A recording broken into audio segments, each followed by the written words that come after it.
The storms are gone, but the damage they left behind looks like a war zone.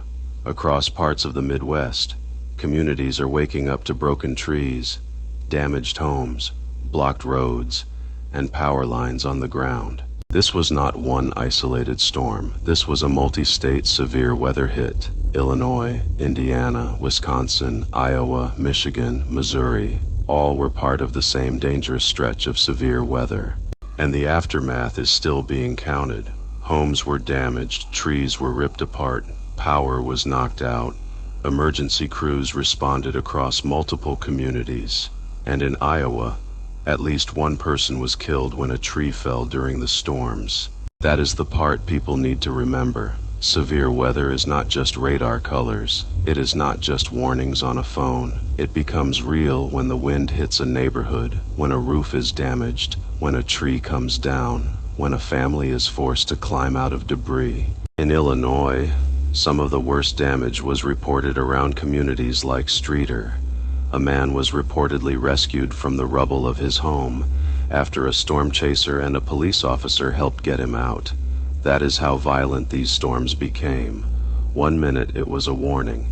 The next minute, people were standing in what used to be their home. Tornadoes were also confirmed in parts of Indiana, including areas near Couts and Hebron. Wisconsin also saw confirmed tornado activity, including near Union Grove. And beyond the tornadoes, there were hundreds of severe weather reports across the region.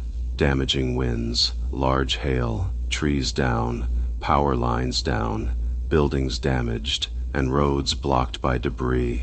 This is why a severe weather outbreak can be so dangerous. It does not always come as one massive tornado on camera.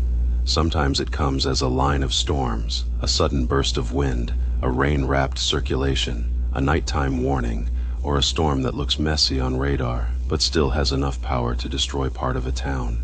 For the people hit by this outbreak, the storm did not end when the sky cleared. Now comes the cleanup.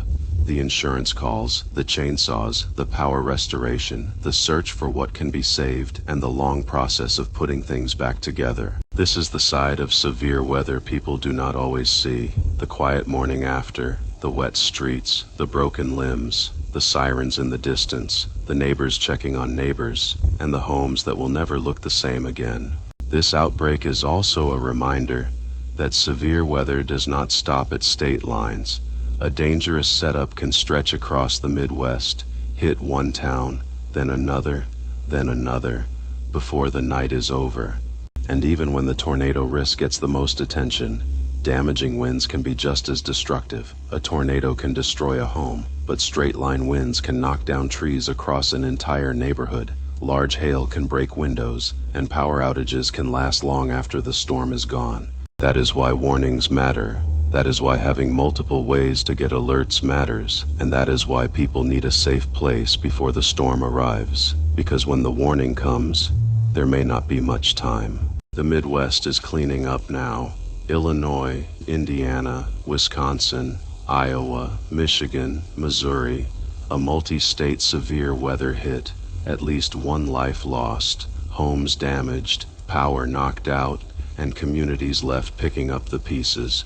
This is not a panic message, it is a reminder. The sky can look calm now, but the damage tells the real story. Follow StormScapes for severe weather updates, wildfire coverage, earthquake news, volcano monitoring, and real-time disaster tracking. Because sometimes the storm is gone, but the story is just beginning.